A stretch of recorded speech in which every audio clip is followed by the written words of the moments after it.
Olá malta, bem-vindos a mais um episódio do DICE Podcast, uma iniciativa da Associação DICE Cultural que vos traz tudo sobre os jogos de tabuleiro em português e com boa disposição desta equipa de 3 amigos apaixonados por este hobby, muito faladores e que se juntam para partilhar convosco conversas sobre o nosso hobby preferido. O meu nome é Marco Silva e tenho um enorme prazer de estar a gravar mais um episódio com os meus bons amigos Miguel Lourenço. Olá Miguel. Olá Marco, olá pessoal. Viva! E Bruno Maciel. Olá Bruno. Olá Marco, olá pessoal. Viva, viva! Antes de começar com o tópico 2, queria dizer-vos que brevemente vamos ter um episódio especial do primeiro aniversário do DICE Podcast. Fiquem atentos no final deste episódio, pois temos algumas coisas para vos pedir. Ora, hoje temos um tópico que tem dividido a nação dos jogos de tabuleiro, sem dúvida, não é? Vamos falar sobre o culto dos jogos novos versus o culto dos jogos antigos. Vamos ter mais um episódio onde esta equipa vai entrar no confessionário e contar-nos como é que fazem estes investimentos em jogos, como é que justificam as suas compras. Olha este jogo, um preço fantástico de lançamento. Olha este pre-sale incrível deste jogo que ainda não saiu e que está muito barato. Olha este jogo do ano passado a metade do preço e que eu ainda não joguei. É um bargain. Estou a olhar aqui para a malta e está aqui a malta a achar que, pronto, este podcast, todos a subir para o ar, nunca ninguém ouviu falar disto, né? Nunca ninguém pensou isto. Vamos ver então como é que nós nos dividimos e se é sempre assim ou não, não é? Por isso, se calhar até me dava aqui o pontapé de saída com o tópico do o que é então, efetivamente, um jogo novo para nós, não é? Porque é que nós justificamos esta coisa do jogo novo e não sei, eu posso começar e se calhar depois passo para o Bruno, mas em preparação para este podcast pensei no que é para mim também um jogo novo e há uma parte de mim que tende a dizer assim, eu ultimamente as minhas compras realmente têm sido em jogos que quando eu os compro, eles são só uma ideia. Eu tenho andado a comprar Kickstarter nem maluco, até estava a falar com o César no outro dia, um abraço para o César, em que ele me perguntou, olha, tens aqui este aqui Kickstarter ou tens aquele? E eu disse, olha, toma lá a lista dos meus Kickstarters todos. E depois contei-os, e eu tinha quase 30 Kickstarters ainda por serem entregues. Por isso, efetivamente, para mim, neste momento, se calhar, uma coisa nova ainda não existe. Já estou nesse ponto, o que é grave. Tive aqui uma realização, estou aqui no confessionário a confessar que eu já estou no ponto onde eu tenho jogos que eu comprei há quase 2 anos e que ainda não chegaram. Quando chegarem já tenho 2 anos de ideia, quer dizer, será que isto ainda é novo? Para mim vai ser, o que é grave, mas portanto, eu estou numa fase onde se calhar vou ter que inverter este conceito.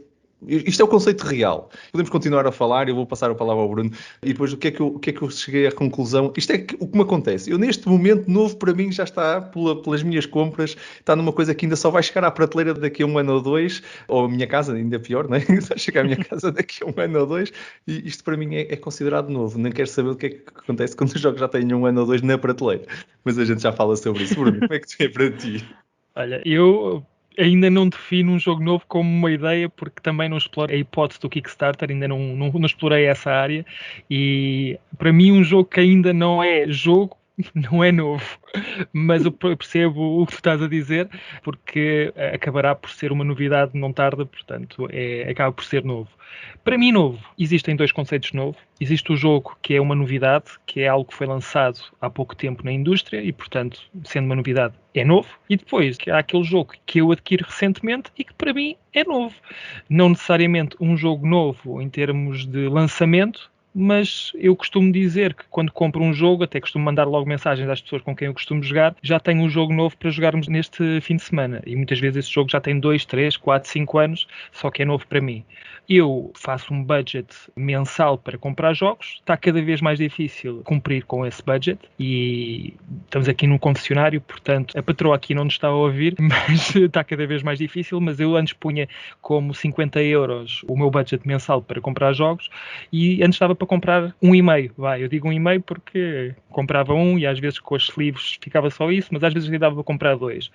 Agora, comprar um jogo com 50 euros é mesmo só um jogo. Dificilmente eu consigo comprar 2. Portanto, às vezes até estico um pouco mais do que o budget me permitiria, mas estou nesse limbo entre Eu um a dois senti a minha jogos. carteira a chorar agora um bocadinho quando tu disseste que o teu budget era 50 euros.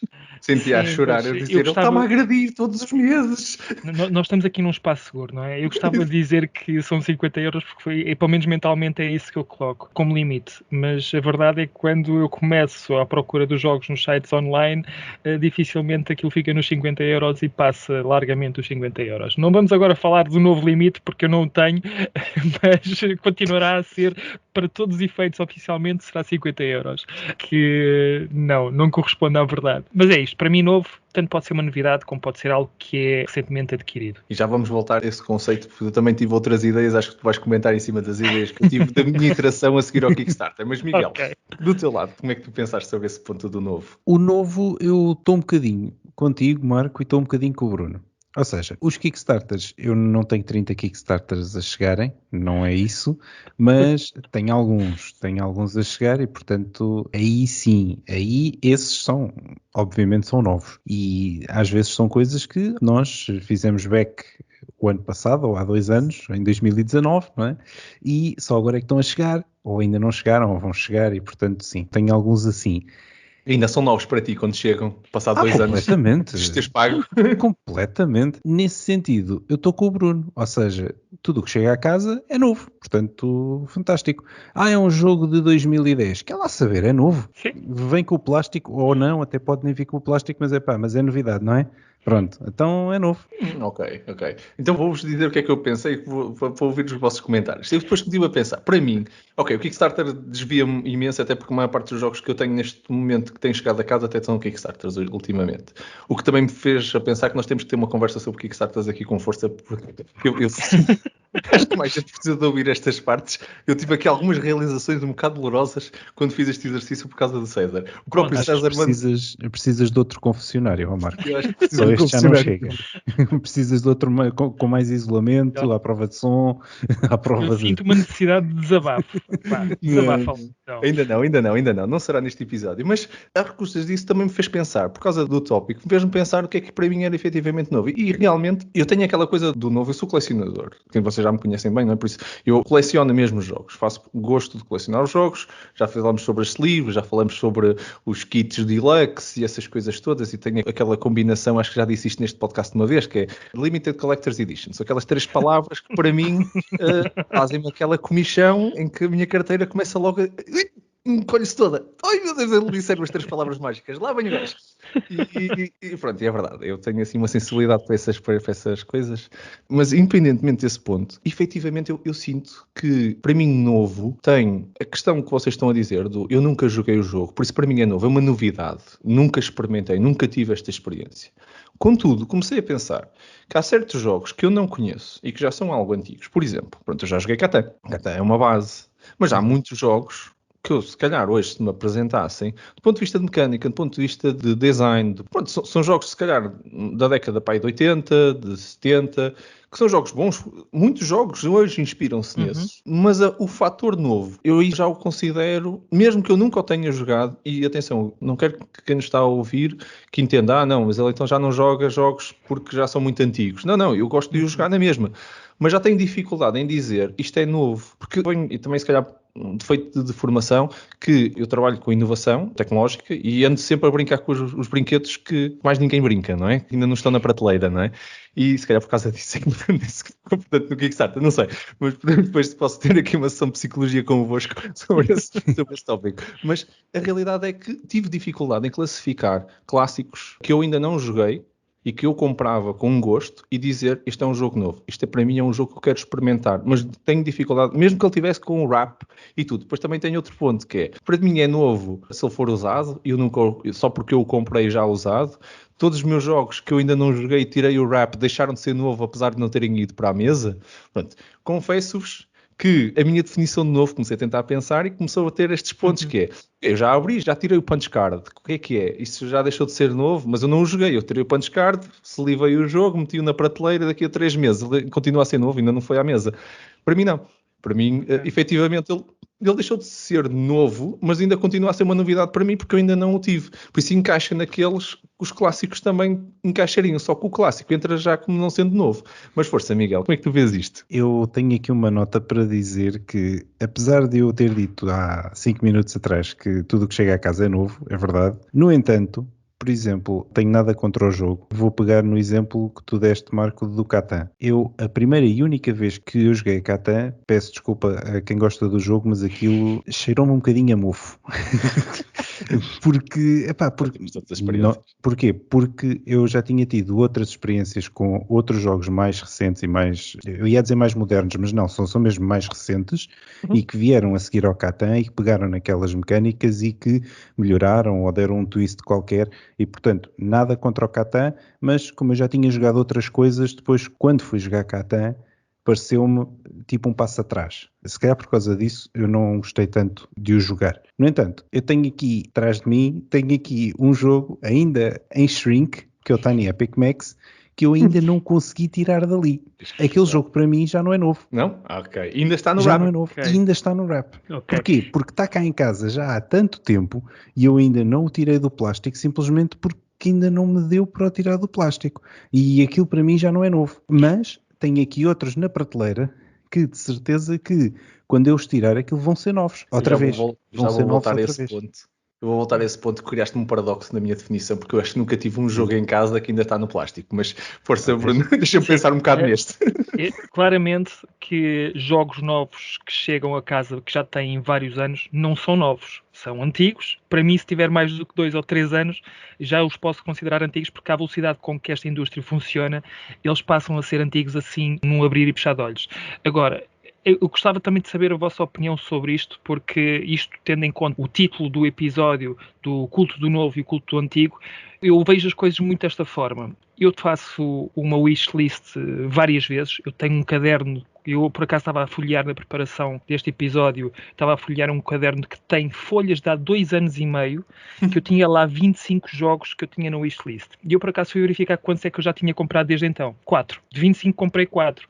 E eram jogos que eu... O wishlist só tem 25 jogos? Não, mas isso é só uma das folhas, porque, entretanto, okay. Eu vou atualizando e faço novas... Mas eu, por acaso, parei naquela porque fiquei com aquela nostalgia.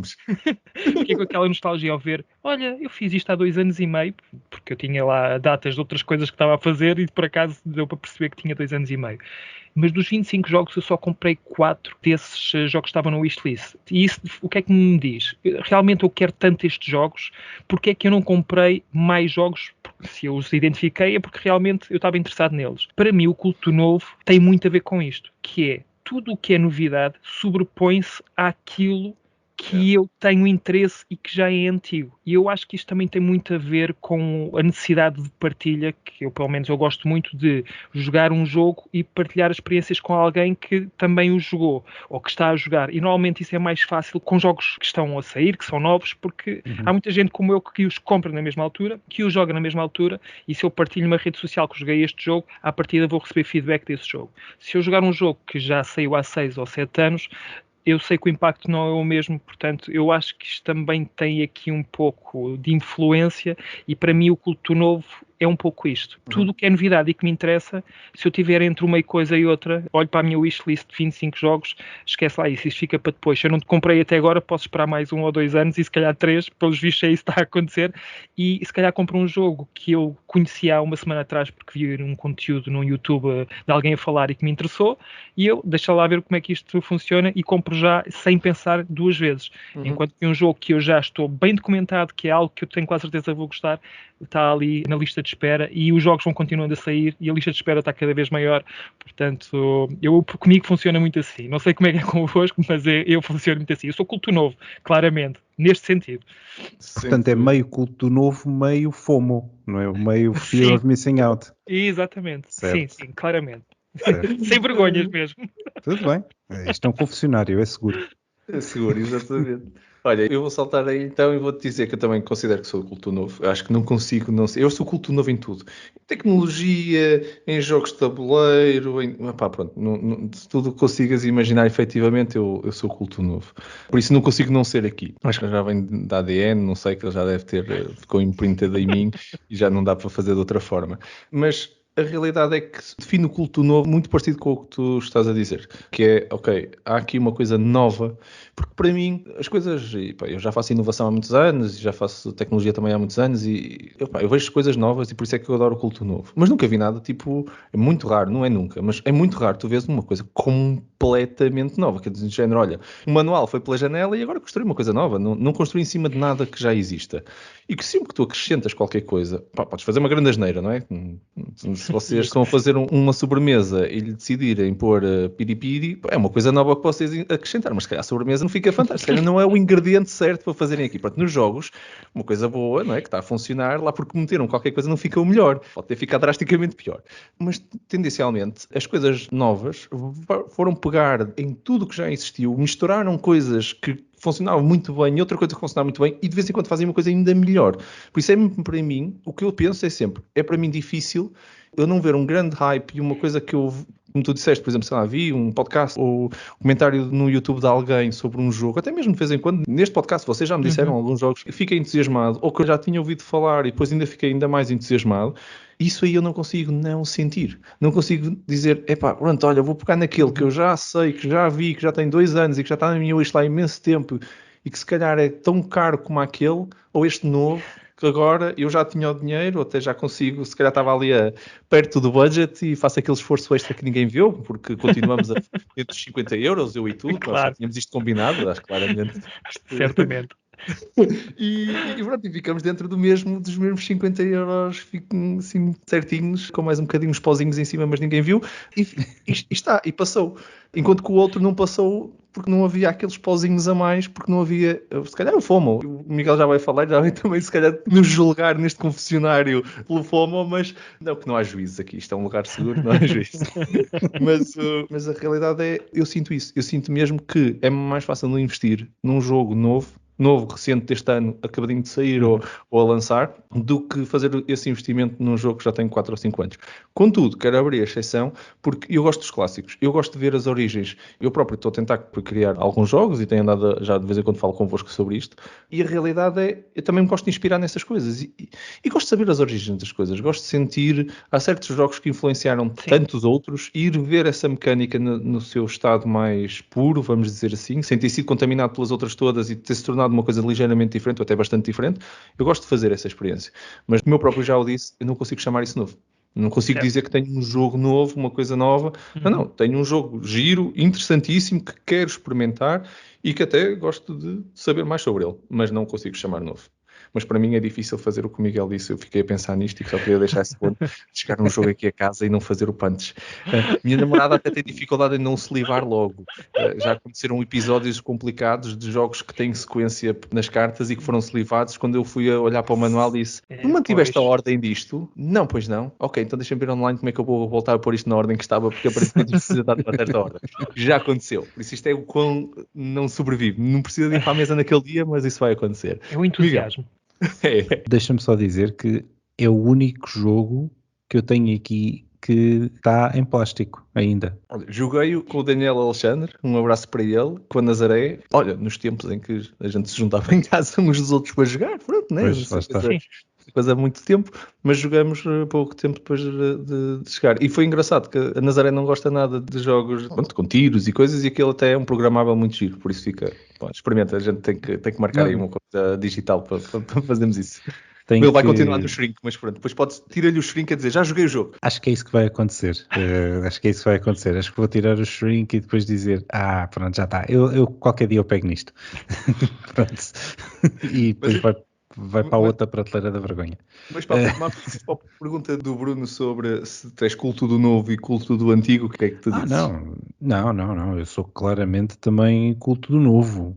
Do novo no sentido em que eu disse, ou seja, novo no sentido em que o que chega cá a casa é novo, depois pode passar a antigo, como o Tiny Epic Max, como outros. Também gosto muito de ver as novidades e gosto muito de ver quais é que são os jogos que estão aí a sair. Vamos lá ver. Tenho alguns Kickstarters a chegar, portanto, se eu dissesse, não, eu gosto é mesmo dos jogos com 15 anos para trás. Não, então e os Kickstarters? Depois não batia certo, não é? Portanto, não, claramente, culto novo, sim senhor, confesso-me, mas lá está. tenho os Kickstarters e depois tenho alguns que são deste ano ou são do ano passado, neste caso do ano passado, que são também muito bons, mas que eu não sei se os vou comprar, pelo menos para já. Se calhar eu posso comprá-los daqui a 1 ano ou 2, ok? Quando o hype já passou e quando, enfim. Consideras novos na mesma, porque pela tua definição. Vão ser novos à mesma, sim, mas vão ser novos à mesma. Eu tenho alguns deles na minha wishlist também, mas eu não sei se é este ano que os vou comprar ou não. Não sei, pode acontecer, pode não acontecer, pode haver outros que se passem à frente, não sei. Quando cá chegarem, são novos, claramente. Esta conversa está-me a fazer pensar, bué, na forma como eu faço, se calhar, as minhas escolhas.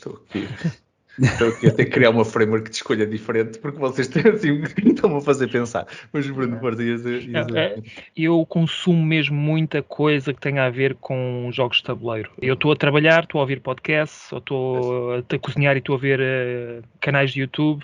É muita coisa, mesmo muita informação. E eu sou daqueles que, quando estou a ouvir jogos novos, e normalmente falam-se dos jogos novos que ainda não saíram ou aqui na Europa, ou que se calhar ainda não saíram foi nos Estados Unidos, e há muita gente que também começa a fazer o hype, e eu acho que o hype é muito importante também neste fenómeno. Eu gosto de saber, mas porque é que esta malta está a falar tanto sobre este jogo? Porque é que gostam tanto deste jogo? Quer experimentar e também ter a minha opinião e tentar comparar a minha opinião destes especialistas, que às vezes bate certo, mas por vezes não bate nada certo. Portanto, comprar jogos novos não é necessariamente algo que seja bem sucedido cá em casa. Já comprei muitos jogos que acabam por ser vendidos 1 mês ou 2 meses depois, e se calhar nem tanto, mas isso também é uma das razões, porque já não é inconsciente.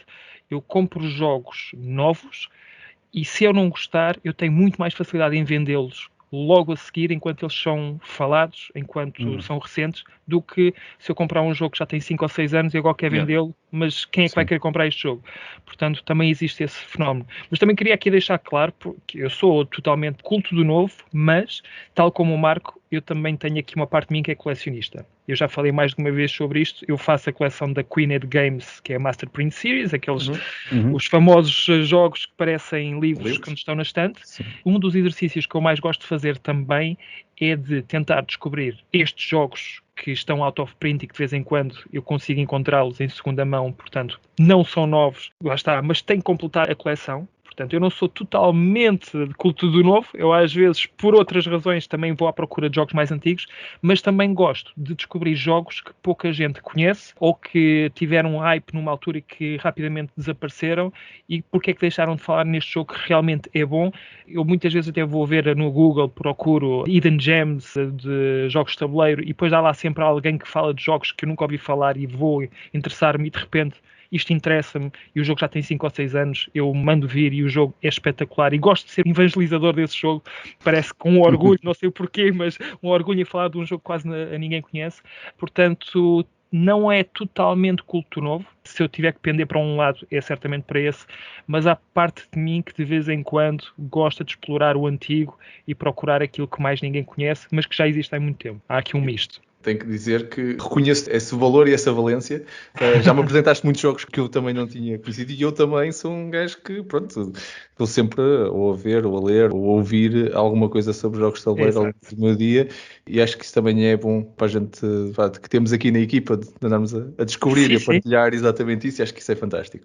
E tu tocaste exatamente num ponto que eu até gostava de lançar, que é: o que é que tu sentes que está a acontecer, ou o que é que vocês, na realidade, não és tu em particular, se calhar até vou começar pelo Miguel só para ser diferente, mas o que é que vocês sentem que está a acontecer na comunidade nesta última década, comparado com a década anterior, até há 2 ou 3 décadas atrás, que faz com que se calhar o culto novo tenha ganho se calhar tanta força versus o que acontecia antigamente? Eu estive a ver, e vou lançar também já alguns números para a discussão, de preparar um bocado a nossa conversa, em que reparei que, segundo o BGG, foram lançados quase 3.500 jogos no ano de 2017. Foram quase os mesmos em 2016 e 2015, mas se nós andarmos 10 anos para trás e fomos assim para 2007, já estávamos ali perto dos 2.000. Houve um incremento de 50%, um crescimento em 50% do número de jogos lançados numa década. E se andamos uma década para trás, então é uma miséria, porque há 20 anos atrás nós estávamos perto dos 1.000. Por isso há um incremento de década a década, na primeiro para o dobro, depois no outro um crescimento de 50%, e esse crescimento depois tende a ser exponencial se contarmos com o crescimento do número de expansões, porque foi assim uma coisa absurda, de um momento para o outro, lança-se mais expansões do que se lançava jogos na década anterior, que eu nunca... é uma coisa surreal. Por isso, o culto do novo, será que está ligado a isto, ao facto da oferta ser tanta, e depois na realidade o FOMO faz sentido? Nenhum de nós compra, não sei, quer dizer, deixo convosco, mas compram 3 mil jogos, 3 mil jogos por ano, não sei como é que cabe no budget de 50 euros, mas é muito difícil, nós estamos a perder, não é? We're missing out, estamos sempre a perder qualquer coisa. O que é que tu achas que mudou, Miguel? O que é que tu achas que transformou este culto do novo com tanta intensidade? Foi o Kickstarter? Não sei, o que é que tu achas? O que eu acho que mudou foi, em primeiro lugar, tens mais gente a jogar hoje do que tinhas há 10 anos atrás. Começa por aí. Imagina, vamos pôr isto num exemplo simples. Se tu no ano 2000 tinhas 10 pessoas a jogar, essas 10 pessoas vão falar com outras e vão juntar outras e de repente já tens 15, 20, 30, 40... Claro que os números não são estes, mas à medida que vais avançando, vais tendo mais pessoas a jogar e vais tendo mais pessoas interessadas nos jogos e em conteúdo. Por outro lado, obviamente, vais vender mais jogos. As editoras vão se perceber que estão a vender mais jogos e, obviamente, vão falar com os criadores, olha, faz-me aí outro jogo, olha, faz-me aí outro jogo. Por outro lado, tens também a parte de quem cria os jogos, que tens o Stefan Feld, por exemplo, que cria um jogo em 2010, cria outro em 2012, cria outro em 2014, por aí fora, não é? It prints money! Claro, claro. Mas mais do que isso, é que tu começas a ver que os tipos que estavam a jogar, depois começam-se a perceber que, pá, eu se calhar também consigo fazer um jogo. E há outro que diz, eu se calhar também consigo fazer um jogo. E tu de repente, em vez de teres 10 criadores, não eram 10 obviamente, mas em vez de teres 10 criadores, de repente ficas com 100. E portanto tens muito mais criadores, tens muito mais editoras, porque depois, mas as grandes não querem, a Queen Games não quer, a Pandasaurus não quer. Tudo bem, então eu se calhar eu vou criar a minha própria editora, eu vou fundar a minha empresa, vou criar a minha editora e eu vou publicar este jogo pela minha editora. E pronto, e de repente tens mais gente a jogar, tens mais gente interessada, tens mais jogos a sair, tens mais editoras, e isto é um boom. É bem verdade. Portanto, eu acho que é por aí. Por isso é que tens este boom de jogos. As expansões é outra coisa. As expansões é o milking da cow, que é se o jogo rendeu, então deixei cá pôr uma expansãozinha ou 7 e pronto. E é isto. E depois lanças uma big box para venderes tudo outra vez às mesmas pessoas, mas agora vem numa caixa nova. Certo, mas isso não é uma expansão, espera lá. Não, é o jogo outra vez. Isso é outra coisa, não é? Que é, vamos fazer a edição do 10º aniversário deste jogo. Pumba, é outro jogo. Mais um. É verdade. Tudo isso somado, eu acho que é capaz de justificar, digo eu.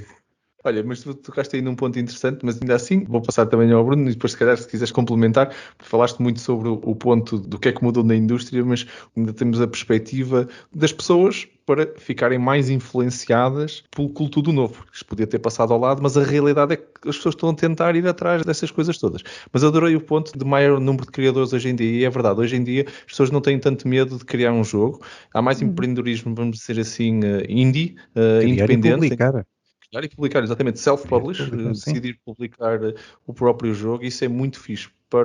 Isto não acontece em quase mais nenhuma das indústrias e eu conheço muitas indústrias grandes onde é muito difícil tu entrares, mesmo as startups que existem vão um bocado ao colo dos outros porque precisam, porque o mercado já está muito saturado e o que nós estamos aqui a falar é de um mercado em claro crescimento, onde há espaço para os grandes e para os pequenos toda a gente conseguir fazer. Isso é muito, muito giro e não acontece todos os dias. Daqui a se calhar 10 anos ou daqui a 20 anos, não sei quanto tempo é que esta exponencial vai demorar a saturar, mas pelo menos agora é uma altura fantástica para estar a fazer isto. Aí que fica esta palavra de incentivo, se calhar a quem nos está a ouvir, que está com um jogo aí a pensar se devia fazer ou não devia fazer, fica a palavra de incentivo para que é uma altura certa para, pelo menos onde está a indústria, para isso acontecer. E tu, Bruno, o que é que tu achas que mudou para ti?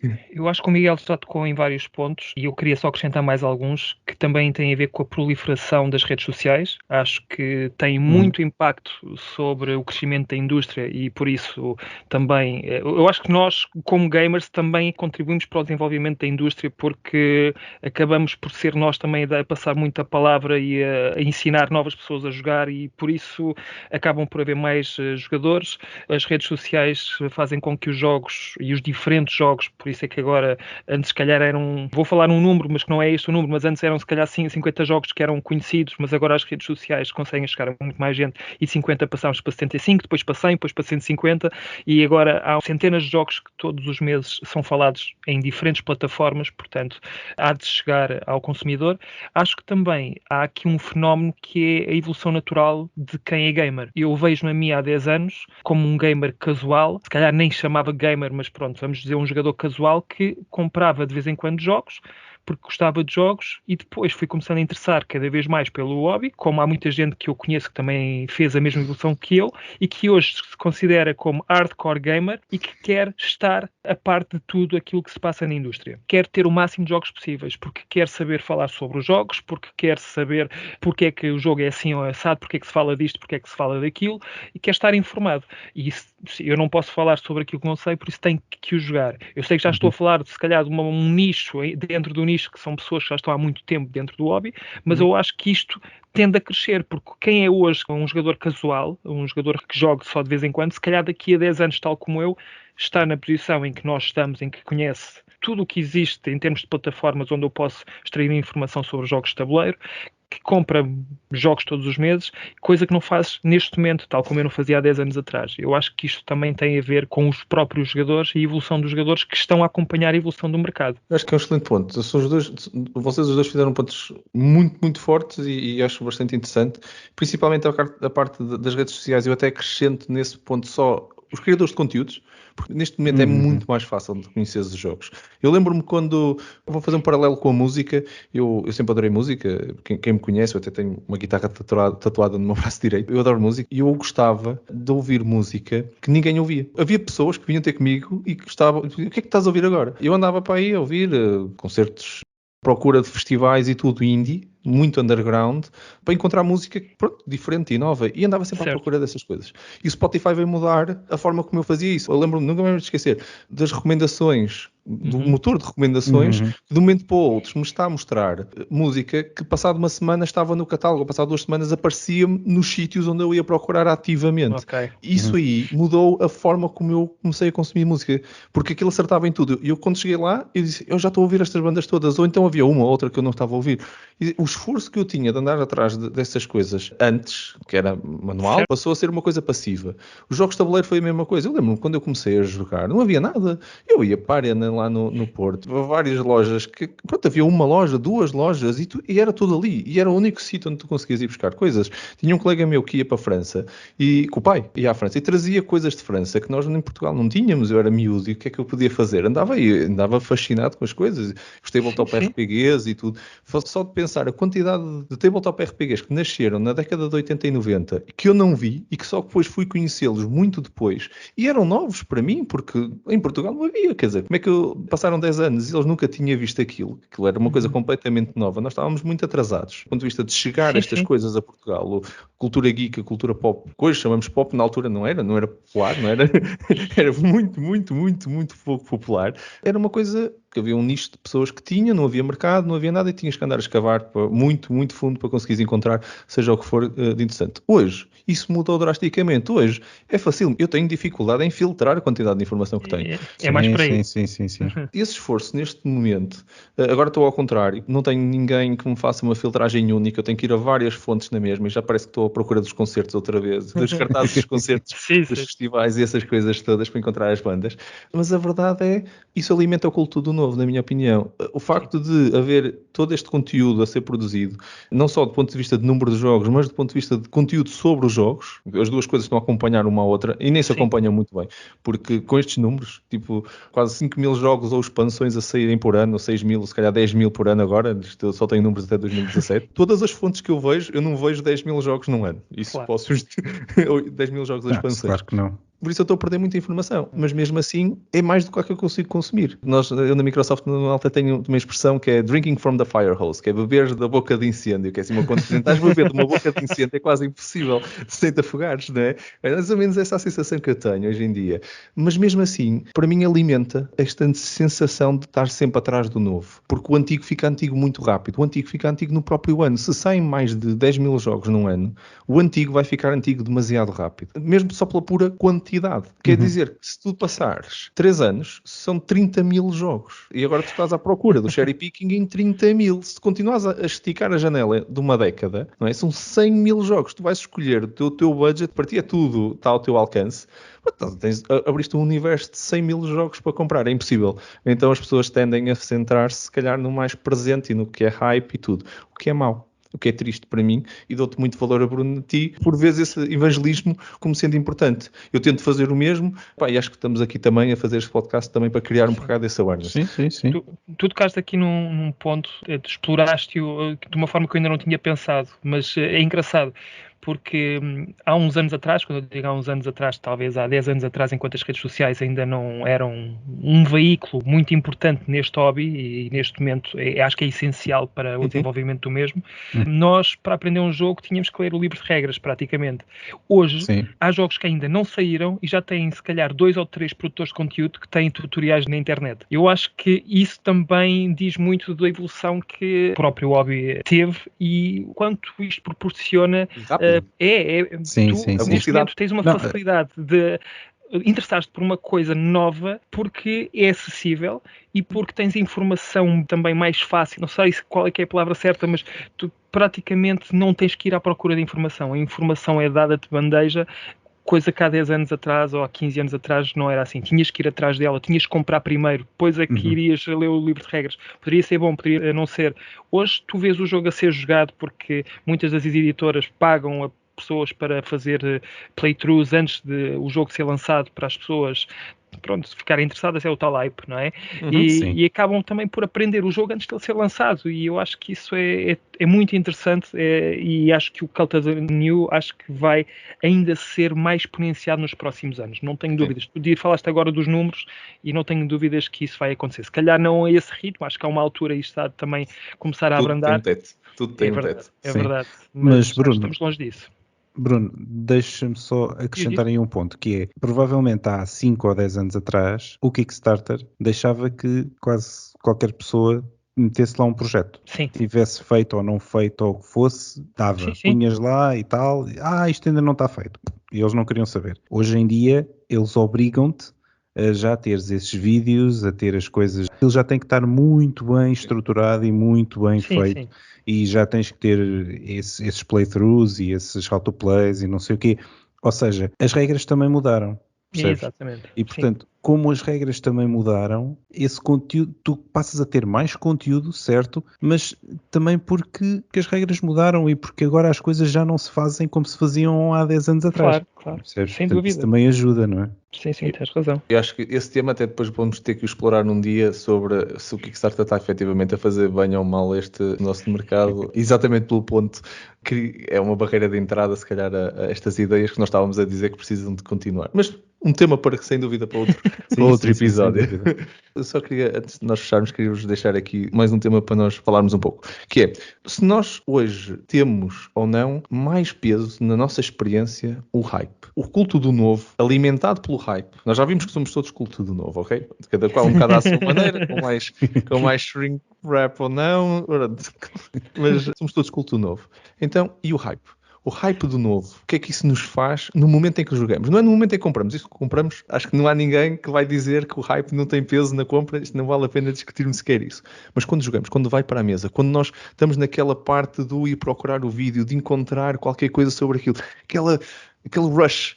Eu estou a falar isto com algum entusiasmo porque é verdade. Eu nesse momento, para mim, eu tenho jogos que, com o hype todo que leva, eu quando vai à mesa já vai com um nível...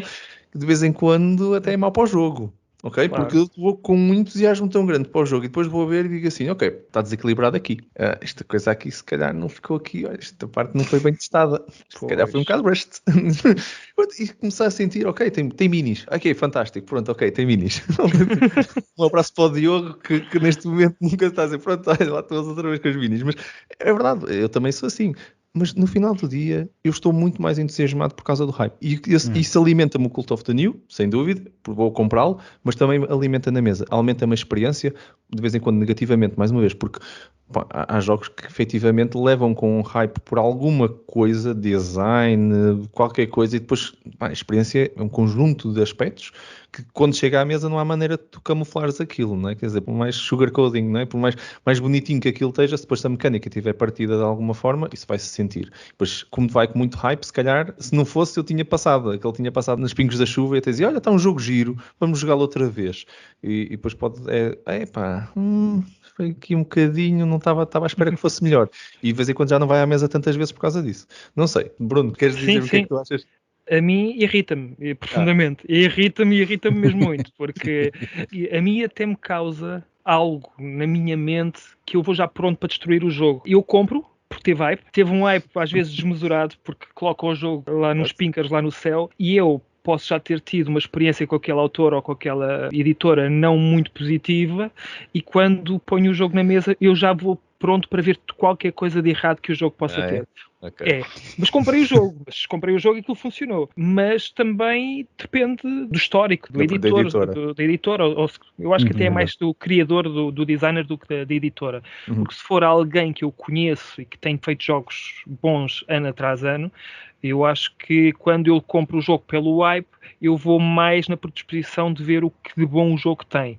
Mas aí já nem é bem pelo hype. Se o Alexander Fischer agora fizer um jogo, eu não me interessa se ele tem hype ou não. Ele já tem um histórico tão interessante, tão comprovado, que qualquer jogo que ele faça, tenha hype ou não, eu vou comprá-lo porque já conseguiu merecer isso. Ele e mais uns 2 ou 3 criadores já conseguiram merecer essa confiança. Mas depois há editoras, sobretudo Stonemaier, para mim é uma daquelas que consegue colocar qualquer jogo lá no céu antes de publicar, e eu vou sempre com reservas com os jogos da Stonemaier. Alguns deles são bons, sim senhor. Há uns que são bons, mas são vistos lá fora como espetaculares, e eu não consigo entender porque é que eles são espetaculares quando eu só vejo bom naquilo, e consigo sempre apontar mais os defeitos do que as qualidades do jogo. Lá está. Porque há algo que não correu bem no passado, e também porque eu acho que a parte comercial em que algumas editoras exageram me faz também ter este tipo de atitude perante elas. Mas uma coisa é certa, para eu ter jogado, à partida é porque eu comprei. Se eu comprei foi porque o hype foi bem feito. Portanto, quem é que é o burro aqui? Sou eu. E tu, Miguel, como é que tu vês esta questão do hype no Cult of the New? Como é que impacta na mesa o jogo? Bom, eu tenho 2 exemplos meus e tenho um terceiro exemplo pegando ali no que o Bruno acabou de dizer. Os meus exemplos são o Wingspan, que teve um hype Eu estava a falar um pouco sobre isso. Eu estava a sentir o Wingspan todo o comentário do Bruno. Sim. Estava a fazer piu-piu. Sim, exatamente. O jogo é bom, mas não venham com coisas. Para mim não é aquele hype desgraçado que disseram que aquilo era a melhor coisa a seguir à batata frita. Não é. Mas pronto, mas o jogo é bom, atenção. Eu gosto de jogar, mas não é daquelas coisas que eu diga todas as semanas que quer jogar a isto. Para mim não é. A outra experiência que eu tive foi com o Gloomhaven, que a primeira vez que eu joguei Gloomhaven foi com um cenário introdutório em que aquilo basicamente só explica a batalha, e eu fiquei, ok, está giro, está bem pensado, mas o hype vem da onde? Porque é que isto é o número 1 do BGG? Não estou a perceber. Da segunda vez que eu joguei, depois de fazermos novamente essa batalha introdutória, porque estava lá outra pessoa que nunca tinha jogado, depois deram-me uma carta de, olha, agora se fôssemos jogar isto em modo de campanha, tu ias ter estes objetivos e teu personagem e tal, e não sei o quê, e aí fez-se lúcio e disse, ok, assim faz sentido. Com estas cartas isto começa a fazer sentido, com estas cartas eu já percebo o hype disto. Depois abriste a caixa e viste, há estas outras todas. Há isto tudo, ok, já percebi. Pronto, portanto aí foi semi-justificado. Porque aquela primeira experiência eu fiquei, é só isto? É que se for só isto, não... O último caso que eu tinha, foi completamente... O último caso que eu queria pôr aqui, e que o Bruno estava a falar disso, e eu lembrei-me de um jogo super simples, que é o A Nossa Casa. e que cá eu não sei porquê, quer dizer, o jogo eu acho que não é nada de especial, mas pronto, mas cá é assim uma coisa que acho que não vende assim tanto, mas aquilo lá para os países nórdicos eu lembro-me de falar com o Nuno da Mebo e ele dizer, bem, tu não estás bem a ver, aquilo em Essen, aquilo lá aquilo para os gajos é uma coisa fantástica, aquilo vende como sei lá o quê. O Eu a Sims. sério. Vais Eu a lembrar o sério. Sims, provavelmente. Não sei, mas também pode haver aí uma questão cultural, ou não sim. sei. E cá, se calhar a coisa não vende, porque a malta não se identifica muito. E atenção, nós cá também temos muita gente a jogar o Sims, portanto também não é por aí. Mas comparativamente, os nórdicos jogavam Sims, vendiam Sims e coisas. Eu lembro-me dos números dos videojogos, isto é muito parecido. Eu pelo menos olho para o tipo de target e vejo o mesmo target digital ali. E a realidade é que os nórdicos comiam daquilo, todas as versões de expansões e tudo aquilo, tudo. Se calhar é disso, mas não, aquilo tem um hype brutal lá e aquilo vende como sei lá o quê. Espera, mas estamos a falar do mesmo jogo. Estamos a falar do mesmo jogo. Tá ok, pronto, está bem. O jogo é giro, sim, também gosto. Não, é giro, algumas vezes, sim, mas não é... É engraçadito. Sim, exato.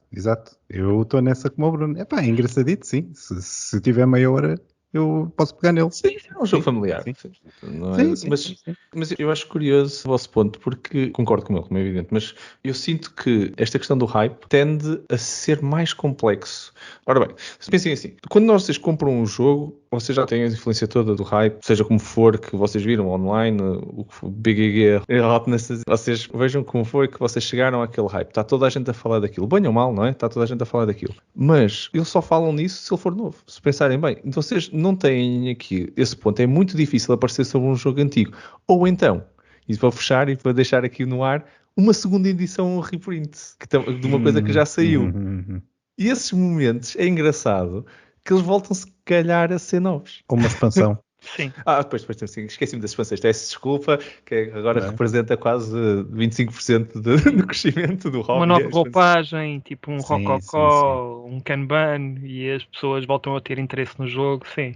Volta a ser novo. Estão a ver? Volta a ser novo. Para todos os efeitos, todo este hype só acontece se for novo. E é curioso que há tanto jogo que em 10 mil jogos, há tanto jogo que muito provavelmente grande parte das pessoas não viu e que se conseguissem de alguma forma voltar a cultivar aquilo, provavelmente davam hype de uma coisa de há 5 anos atrás. Mas não se consegue fazer isso, não acontece.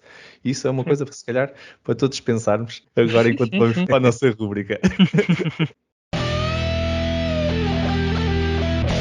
Aqui estamos para mais uma rúbrica Jogos que dão que falar. Um momento no final de cada um dos nossos episódios onde nós falamos sobre jogos que de alguma forma estão ligados ao tópico do episódio 2.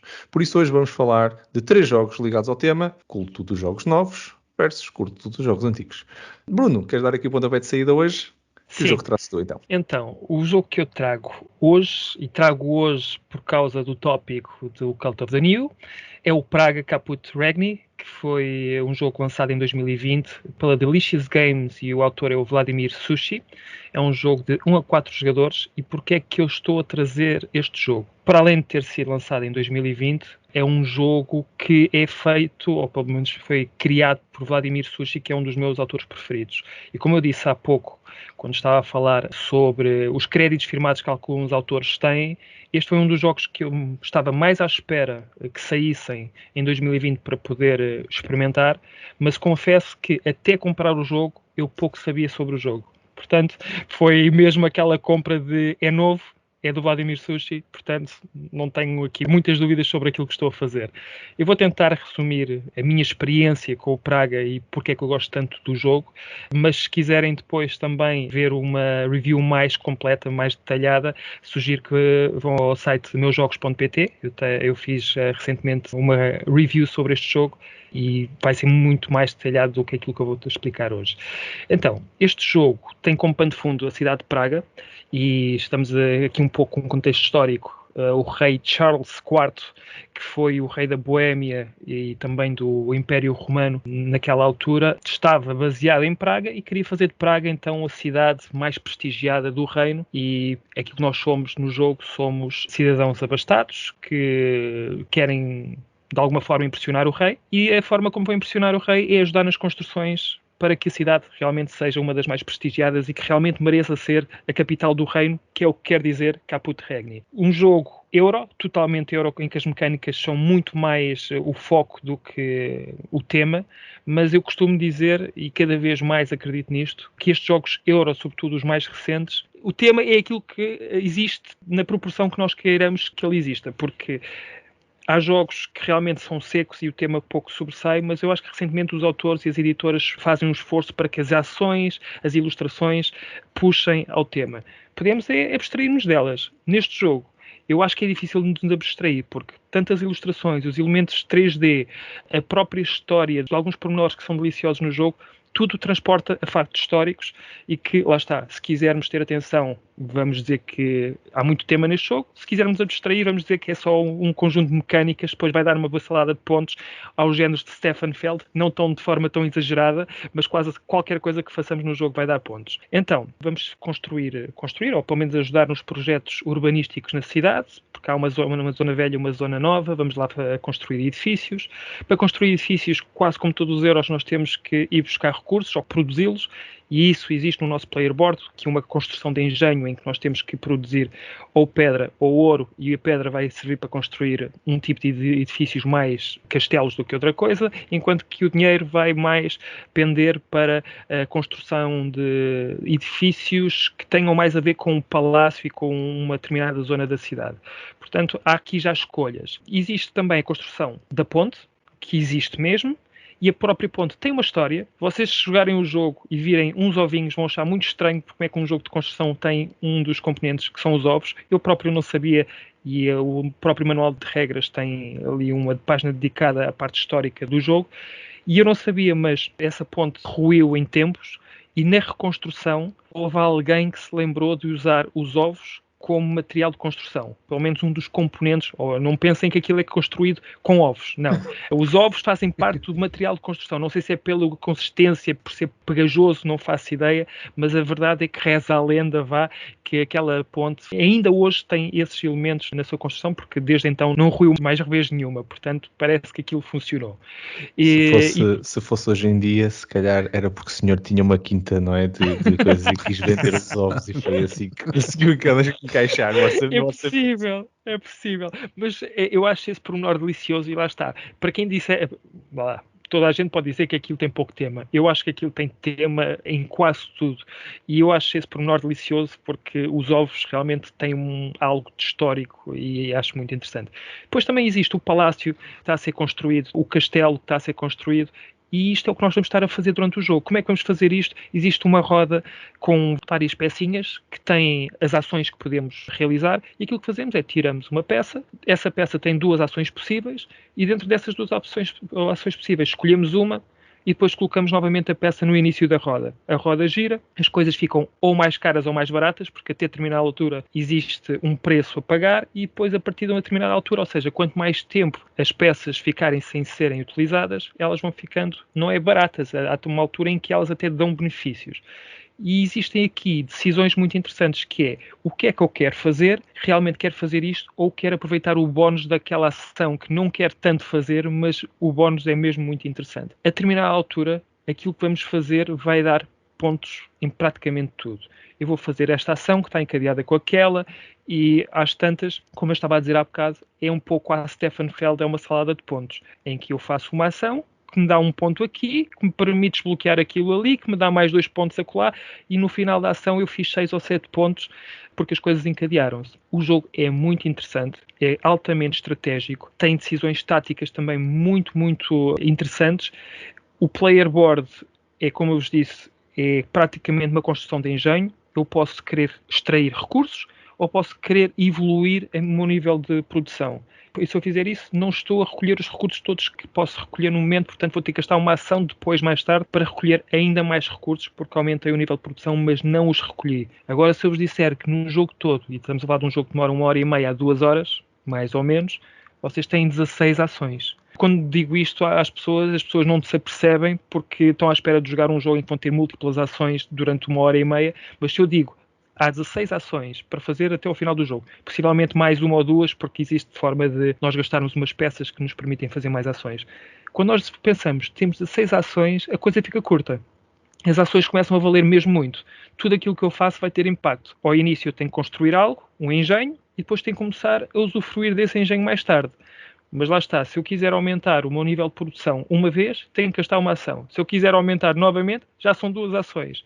E eu, para chegar ao máximo daquilo, se calhar vou ter que fazer aquilo 4 vezes. E à quinta é que vou extrair tudo aquilo. E eu começo a pensar, nisto eu já gastei 5. Pois, e agora já me faltam 11 ações. O que é que eu vou fazer agora? Portanto, há outras formas de fazer as coisas subir. E é essa que é a parte interessante do jogo. Eu tenho que interligar ações que me desbloqueiam outras, que me permitem fazer ações sem as fazer, porque são ações grátis. É um jogo muito giro do ponto de vista estratégico e muito interessante do ponto de vista tático, porque lá está, eu quero usar aquela ação, mas aquela ação agora neste momento custa dinheiro. Mas também o jogo é interessante porque existem pelo menos 2 ações por tile e existe mais do que um tile com a mesma ação.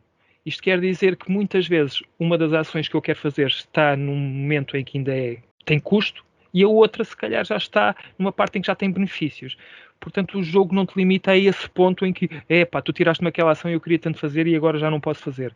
É quase certo que vamos conseguir fazer, podemos não extrair o bónus que realmente queríamos, porque isso também é uma parte muito interessante na escolha das ações. Visualmente é onde eu acho que o jogo está brutal. Nós, quando olhamos para o tabuleiro, inicialmente aquilo parece uma confusão pegada. Tem aquelas ilustrações muito medievais que muita gente não gosta. Eu acho um piadão àquele tipo de ilustração. Se nós olharmos para os pormenores, vemos muitas das atividades que eram efetuadas naquela altura, estamos a falar da Idade Média, e depois temos elementos 3D que são brutais. Temos uma ponte em 3D que realmente liga uma parte da cidade à outra que está dividida por um rio que existe mesmo. Portanto, lá está novamente o tema está presente.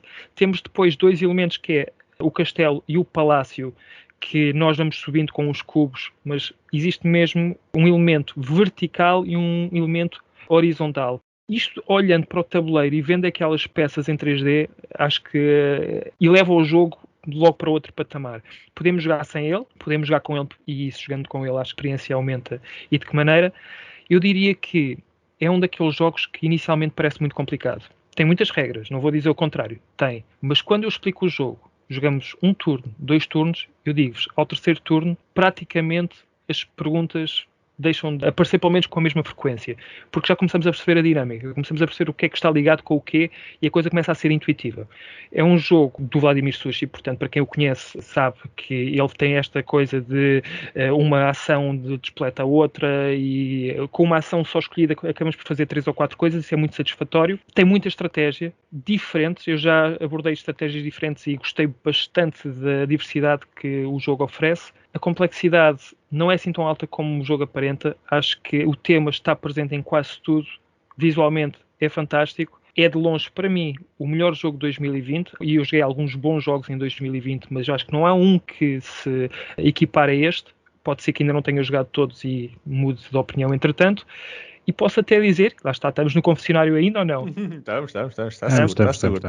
Estivesse há uns meses atrás a fazer o meu top 10 de sempre, este jogo estaria lá. Não sei em que posição ainda, mas acho que este jogo... Vamos ver se da próxima vez que atualizarmos aquele top 10 se ainda lá estará ou não, mas de certeza que se fosse hoje, estaria lá. Para quem me conhece e sabe que eu sou um dos evangelizadores deste jogo e nas redes sociais eu já falei deste jogo quase todas as semanas, durante muitas semanas, e sempre que vejo alguém experimentar o jogo pela primeira vez e a dizer que gosta, parece que eu estou a falar do meu filho. Porque aquilo, para mim há aqui uma parte sentimental, porque eu comprei o jogo quase sem saber aquilo que vinha daí, só sabia o autor e pouco mais, e fiquei fascinado com o jogo. O jogo para mim é brutal. Se calhar daqui a uns anos tenho uma opinião diferente, mas eu já o joguei vezes suficientes para dizer que não é só por ser novidade.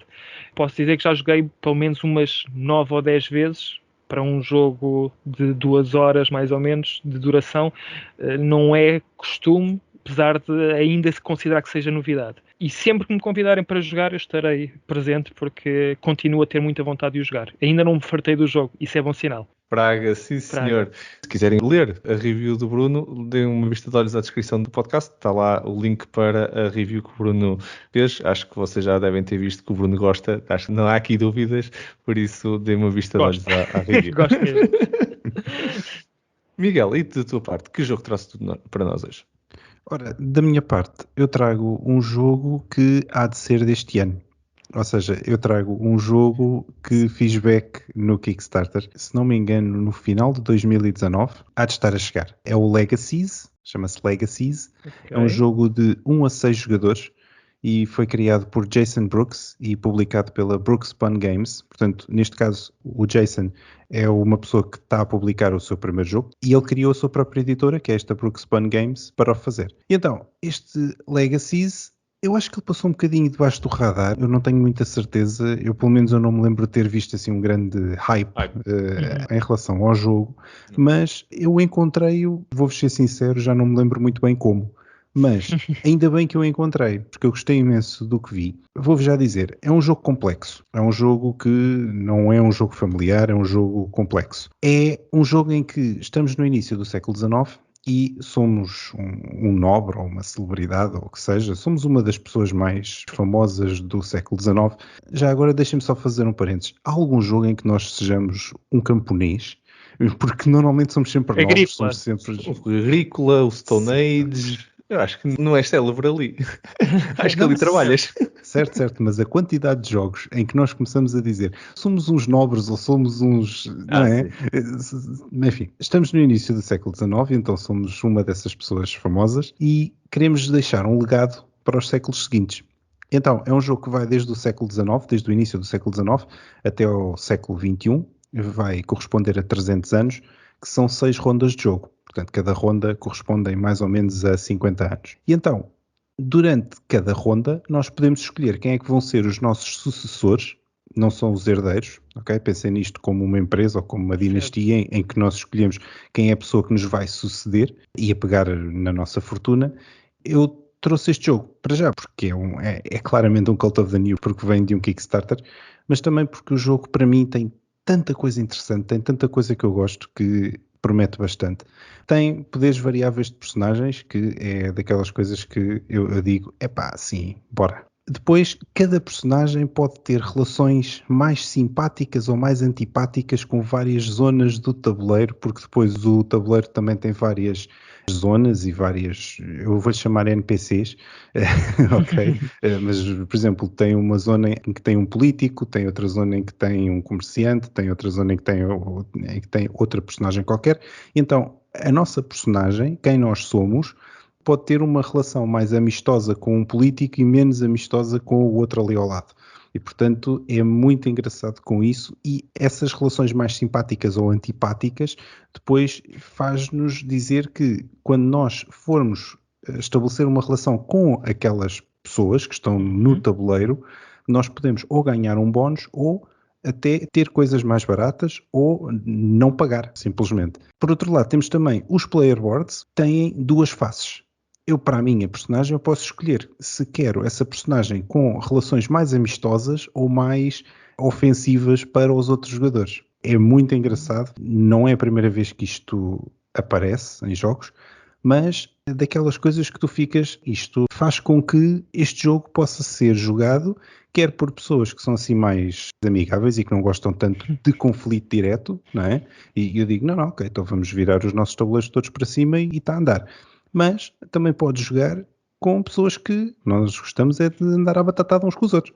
E, portanto, vamos virar os tabuleiros todos para baixo e a batatada de meia-noite. Para além disso, o jogo tem também um mercado onde podemos fazer investimentos, uma espécie de mercado de ações em que nós investimos e o bem onde nós investimos fica mais caro. Depois podemos vender quando quisermos. Podemos comprar objetos que deixamos como herança para os nossos sucessores. E existem eventos também no final de cada 2 rondas, no final de cada século, para os quais temos de nos preparar se queremos pontuar. Como eu disse, é um jogo complexo. É um jogo que tem muita coisa. Obviamente que não é para toda a gente. Mas parece-me ser um jogo económico, não no preço. Isso é outra coisa. Não, mas por acaso até nem foi daquelas coisas que me arruinou completamente a carteira. Por acaso não foi. Tive piores. Mas é um bom jogo económico, ou parece-me ser um bom jogo económico, com mecânicas interessantes, com bastante complexidade e que vai pôr certamente os jogadores a pensar por algumas horas. Já agora, é daqueles jogos que eu acho que com menos pessoas, obviamente vai demorar menos tempo, se for a 6 É pá, preparem-se para aquilo demorar umas Certo. 4 horas ou assim, sim. Miguel, convenceste. Eu já tinha ouvido falar no nome e acho que também foi por volta de 2019, 2020. Portanto, eu já não me lembro deste jogo há algum tempo. Foi quando Starter, foi em 2019. Sim, eu lembro-me desta capa. Eu agora estava a ver aqui o jogo no BGG e cheira-me que este jogo também vai parar cá em casa. É muito euro e isto, eu já estou a salivar a olhar para o jogo. Tudo aquilo que tu agora falaste parece estar aqui a completar as boxes todas dos meus gostos. Portanto, parece-me que também vai haver aqui alguém interessado no jogo. Ele parece ser bastante bom. Eu não sei se ele vai ter edição depois Retail, não é? de retail, mas isso é outra história, sim. Pronto, se tu não gostares, eu compro-te. Claro. Não, tudo bem. Não sei se vais ter muita sorte, porque ele parece-me ser bastante bom, sim. Então depois jogamos, pelo menos isso. Exato. Ah, sim, isso, com certeza. Legacy, sim senhor, Miguel. Um jogo então, que o Cult of the New a acontecer ainda num jogo de 2021 que ainda não chegou à tua casa, não é? Por isso ainda não chegou à minha casa. Eu acho que deve demorar para aí mais um mês ou 2. Sim senhor. Já faltou mais. Da minha parte, eu trago-vos um jogo que quem me apresentou até foi o Daniel, num evento que nós fomos do Dia Mais Geek, organizado pelo Café Mais Geek ali para os lados de Coimbra, e na altura era relativamente recente, mas não era recente, não era desse ano. Chama-se The Network, foi lançado em 2016. Eu conheço este jogo para aí em 2018, 2019, por isso já não era desse ano. E eu não o conhecia. Um dos jogos que eu tenho andado a pensar e estava a partilhar até com o Daniel era nesta temática da televisão. Quem me conhece profissionalmente sabe que eu estou na indústria de telecomunicações desde 2018 na área de Media and Entertainment, de criação de sistemas de televisão e tudo, e já é uma indústria que eu conheço muito bem, então na altura, pronto, uma pessoa começa sempre a fazer jogos um bocado ligados à temática que conhece. Comentei isso com a Daniela, disse, pá, tem lá um jogo que tu tens mesmo então que experimentar, e apresentou-me o jogo. E agora vou pôr aqui, que assim, pronto, isto 2016 é do Jill Hova e da Formal Ferrets Games, e este jogo, a Formal Ferrets, o que é que faz? O ano passado lançou um Kickstarter para a segunda versão do jogo chamado The Network Rivals, que reedita o jogo original com as expansões todas num pack. E o que é que este rapaz faz? Olha, um jogo novo! Pumba, Jana! Isso é Cult of the New também, não é? Pode ser que sim. Não, a realidade é que eu gostei muito do jogo. O The Network é-me apresentado por uma pessoa, pronto, que conhece muitos jogos, o Daniel. Vocês, se ainda não o viram, deem uma vista de olhos aos nossos tops e vão conhecer o Daniel. E o Daniel traz-me exatamente, para mim, foi uma sensação de um jogo completamente novo. Até por uma mecânica, um conjunto de mecânicas de tableau building que eu ainda não tinha visto, com aging, com o tempo a passar, o desinteresse das pessoas a acontecer. Por isso, estás a construir um tableau que não é fixo, vai-se degradando e que tu tens que estar a atualizar, passar o elenco de um programa para o outro para reatualizares isso. Pronto, tem ali uma mistura de mecânicas muito interessante. Sem dúvida que aquilo é um set collection / tableau building, como vocês queiram chamarem, que vocês estão a construir um engenho que vos vai gerar audiências, que vos vai gerar dinheiro e no final do dia, como qualquer boa network que vocês queiram fazer, o que é que vocês querem? Querem dinheiro, querem vender publicidade que vos dá dinheiro e fazer coisas que vos dêem ainda mais dinheiro, com audiências e tudo. E pronto, e a mecânica toda do jogo é isto. O jogo tem alguns pormenores, eu não vou também entrar em grandes detalhes, mas é que vocês andam a contratar elencos, andam a ir buscar programas, que ele tem as fases muito claras de, ok, agora vamos todos aqui ao mercado de programas tentar, dentro do que existe, tentar ir buscar o que melhor encaixa também para o que eu tenho na mão e para o que eu já depois consigo fazer, porque alguns programas têm alguns requisitos para vocês conseguirem usá-los que podem vocês não ter, mas têm outra pessoa, e por isso há ali uma mecânica dentro do mercado que não é ir buscar a coisa que dá mais pontos, porque de vez em quando vocês não conseguem fazer nada com isso. Isso há ali muita estratégia, até a forma como vocês combinam diferentes estrelas e diferentes cartas que vos conseguem maximizar e que tornam uma coisa até desinteressante para a maior parte dos jogadores, muito interessante para vocês. E depois, claro, aquela questão de vocês estarem a maximizar as audiências, mas depois também tem que ter dinheiro, tem que conseguir pagar o upkeep, não é, de tudo o que vocês estão a comprar, porque vocês podem fazer muitas audiências se não conseguirem depois pagar ou introduzir pelo menos a publicidades para conseguirem transformar aquilo em dinheiro. Pronto, vocês vão ter depois um problema logo a seguir. É um equilíbrio interessante. A mecânica faz mesmo parte do tema, ao contrário do que estava o Bruno a dizer no Praga, que sentia que se calhar o tema perde-se na mecânica por ser €1 E acho que a mecânica faz mesmo todo o sentido dentro do tema. Todas as ações que nós estamos a fazer, até a ordem com que nós construímos a grelha da programação, que depois vamos pontuar naquela ronda, está muito ligado ao tema, acho que está muito bom. A arte do jogo é interessante. Não é o tipo de ilustração mais lindo do mundo, contudo, tem muito humor, forma como... É muito aberto àquele tipo de humor e acho que também é um bocado o objetivo do jogo. Eu gostei muito dessa parte do jogo, ok? De ser divertido, simples, não é uma coisa extremamente elaborada. Poderia ter sido ultra elaborado, dava perfeitamente, havia espaço naquele jogo para as mesmas cartas, para os mesmos boards, para tudo igual, de ser altamente produzido. Em vez disso está muito mais parecido com... não sei se vocês algum dia tiveram, que nos estão a ouvir, e vocês os dois alguma vez estiveram no estúdio, no backstage de um estúdio, mas as coisas e as interfaces são muito simples, ok? Aquilo está mais inspirado nessa parte, claramente que o Jill conhece essa parte do backstage da criação e inspirou-se mais nisso do que propriamente na produção toda bonitinha que nós vemos do outro lado do ecrã. Aquilo é claramente inspirado na parte de trás. Mas pronto, se tiverem curiosidade, deem uma vista de olhos ao Rival Networks, que é a versão de 2 jogadores. É um jogo só para 2 jogadores. Foi pegarem nesta mecânica e fazê-lo para 2 jogadores. Eu, por acaso, fiz back desse e da versão completa. Assim ficou a coleção toda. Lá vem o colecionismo. E... Já que lá estavas, não é? Parecia mal. E então, pronto, lá está. O botão era só clicar e era o mesmo botão. Claro. E depois ficavam órfãos. Acho que sim. Não, eu percebo. Não, repara, quem sou eu? Eu percebo isso. All-in é all-in, não é? Sim, claro. Eu concordo. Ou é ou não é. E disse 50 euros, portanto, também. Cabe no budget. Cada um deles, depende de como é que tu olhas. Este custou 50, o outro custou 50, coube dentro do budget. Este ou não. Está bom, está bem. Sempre maneiras de justificar isto. Sim. É todo o tempo que tínhamos. Vocês estiveram a ouvir o DICE Podcast, uma iniciativa da Associação DICE Cultural, que vos traz tudo sobre os jogos de tabuleiro. O meu nome é Marco Silva e em nome de toda a equipa, muito obrigado por terem estado desse lado a ouvir-nos. Partilhem connosco tipo de colecionador, vamos dizer assim, que são vocês, são do culto do novo ou do culto do antigo, ou ambos. Tivemos aqui várias abordagens e várias visões, por isso eu gostávamos muito de ouvir o que vos passa na vossa cabeça quando vocês decidem comprar um jogo, quando vocês efetivamente estão a considerar um jogo antigo ou que passou a ser antigo, não é? Se foi porque ficou lá pousado na vossa prateleira durante algum tempo, já passou a ser antigo.